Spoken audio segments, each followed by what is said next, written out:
Thank you so much for keeping it NBS Television, and welcome back to People and Power. And this episode that we're just about to conclude belongs to Rosa Malango, who is the UN Resident Coordinator in Uganda. As we did take a break, Madam Rosa, you told me about having a preterm baby and the troubles that it had to come through with.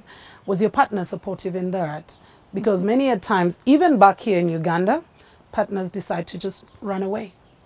For us, it was a challenging time. He struggled, I think, with the whole situation, and it reached a point where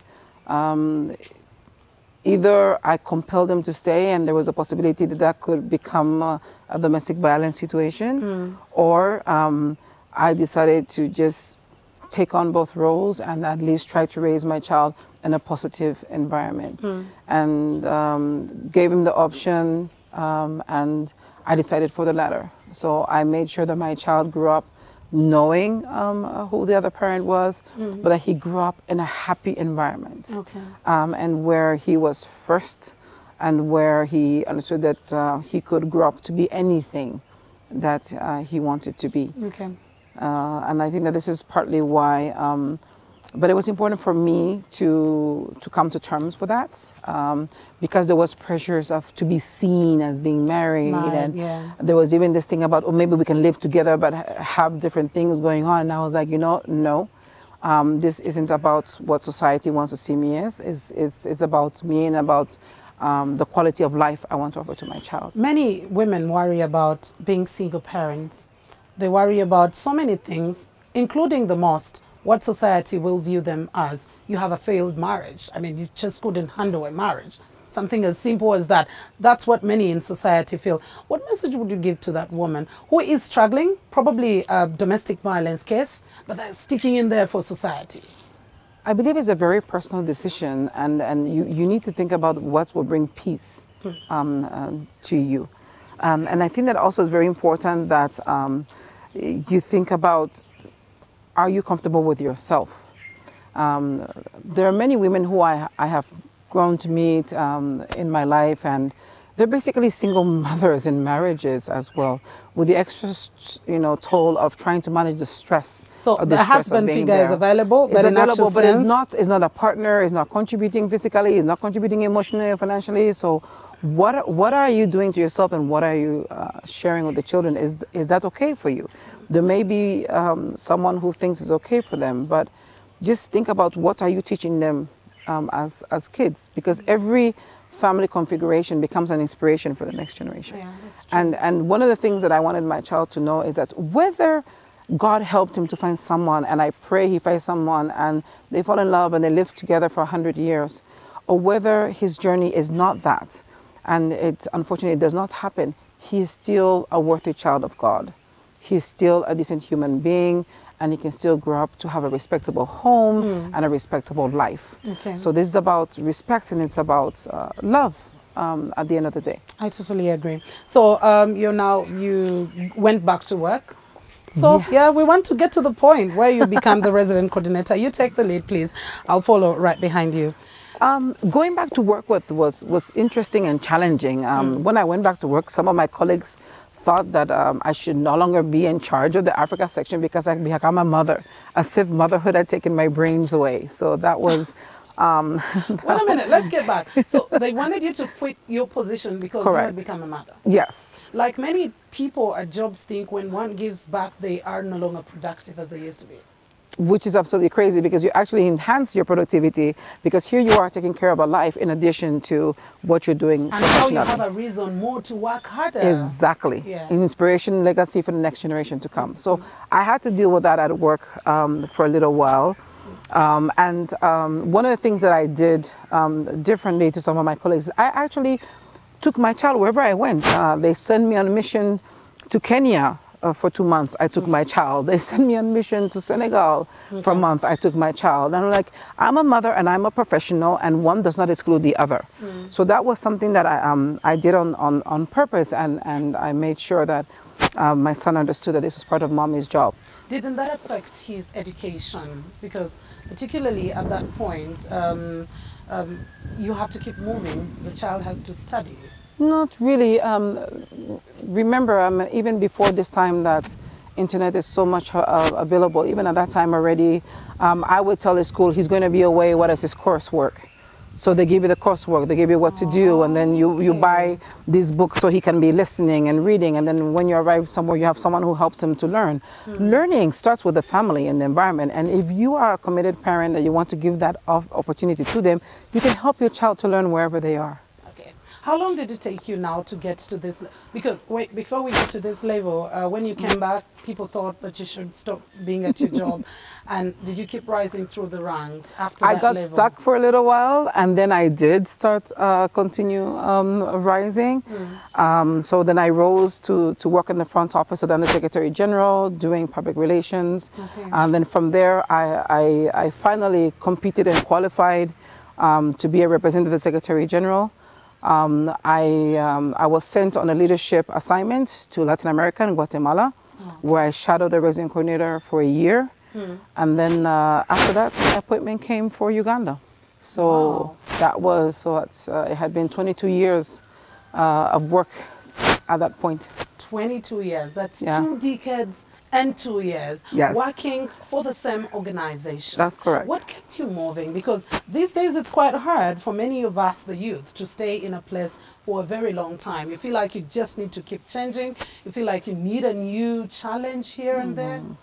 I believe, there's 3 things for me. Number one, a commitment to continued learning. I used every single job as an opportunity to learn something.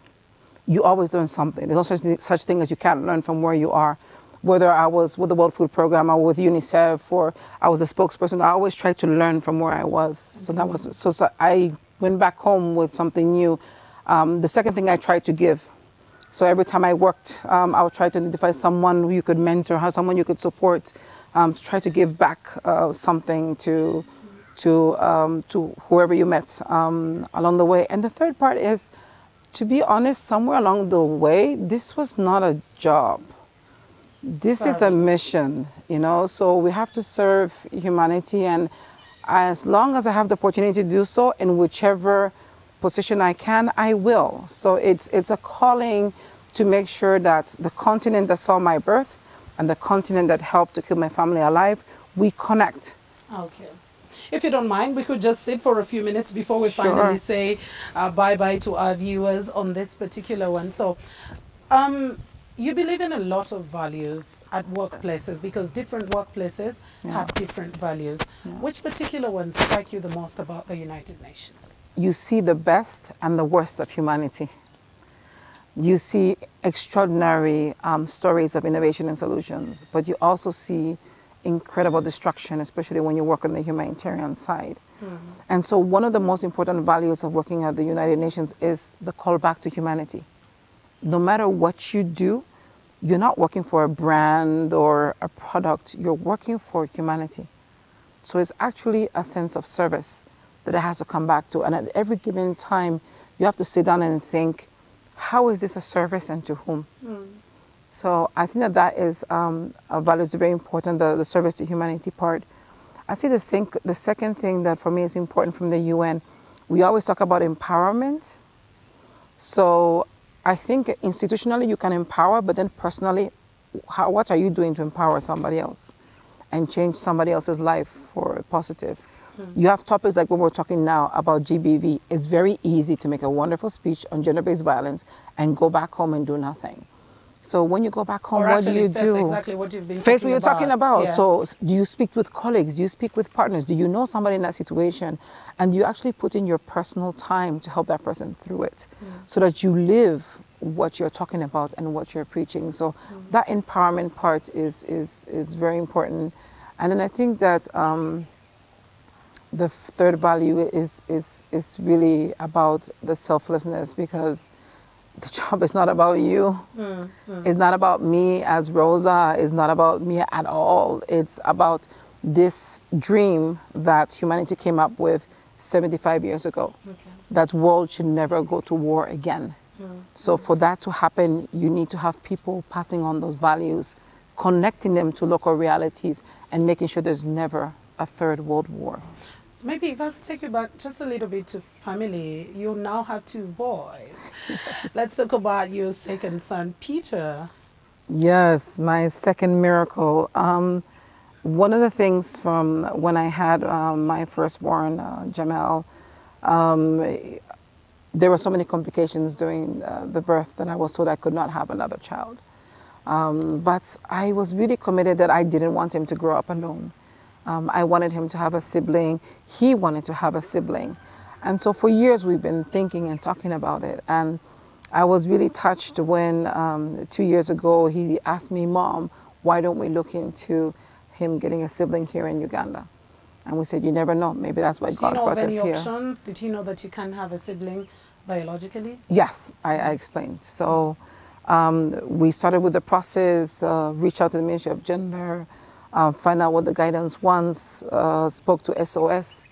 And so last year, on April 18th, we met Peter at Sanya Baby's home. Wow. And so we chose that date as his birthday. He had to do a medical checkup. We had to find out how old he was. We found out he was 4 going on 5. And so we had to wait. We did the family visits. Then the judge placed him with us just before my 50th birthday. So that was gorgeous. My mom came down for that from Equatorial Guinea. Wow. So we went to court together, and he's now been with us for a year. And so we're expecting that as soon as the coronavirus crisis ends, we'll be able to go to the Supreme Court to legally complete the adoption process.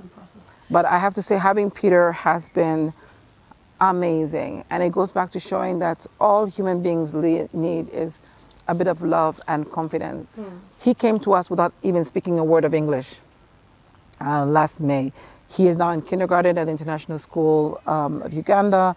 He's doing very well. He's speaking English. He's learning Spanish. He's traveled with us to meet family in the US and back, and he learns so fast. Wow. And his confidence right now is just absolutely amazing. Oh, that's interesting. Do you ever worry about, because the worry of any parent after an adoption is always the day they get to realize, or they get to tell that I am not your parent biologically maybe, or the time when maybe the parents will show up somehow, somewhere. Do you ever worry about those? No, we told Peter from the beginning where he was coming from, and he was cognizant about he came from Sanya Baby's home.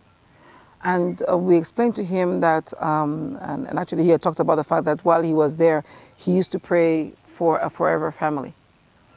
Aww. So he knows he's joining a new family. So he's proud about it. We keep talking to him about it.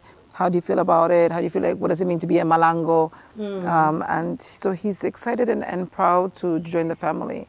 And for 3-4 years, they searched for family. They couldn't find any, including the police. So we wanted to really take a case of someone who was truly abandoned. Because if you have a family, the family reunification can happen at any time. At least there's hope.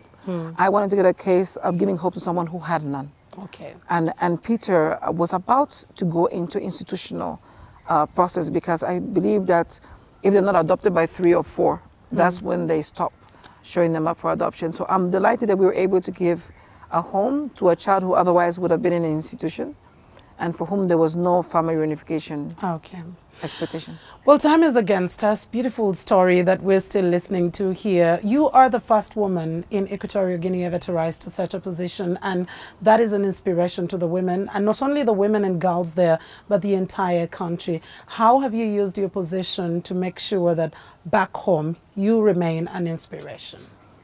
First of all, it's a great sense of responsibility and very humbling. I didn't realize I was the first woman until I got a call from the president after the Secretary General appointed me, because they informed the government that you have a citizen that has reached this level. So it was a very humbling moment to realize, like, wait, we joined the UN 68 till now, really? So it meant an extra layer of care and the way how I do my work. Whenever I go back home, I go regularly to check on my mother. I also use the opportunity to speak to people. So I speak to the youth, I speak to other women who want to know what it took to get where I am, how do I manage. And I'm really trying to pass on a message of hope. Every woman in a position of power has gone through a journey. And one of the things that I think is critical is for us to ask ourselves, what are we going to do about that journey? You can do two things, I believe. One, you can become so bitter because of the pain you've gone through and determine that every other woman after you should go through the same level of pain. Yeah. Or you can say, you know what? This suffering that I went through, nobody else should go through it after me.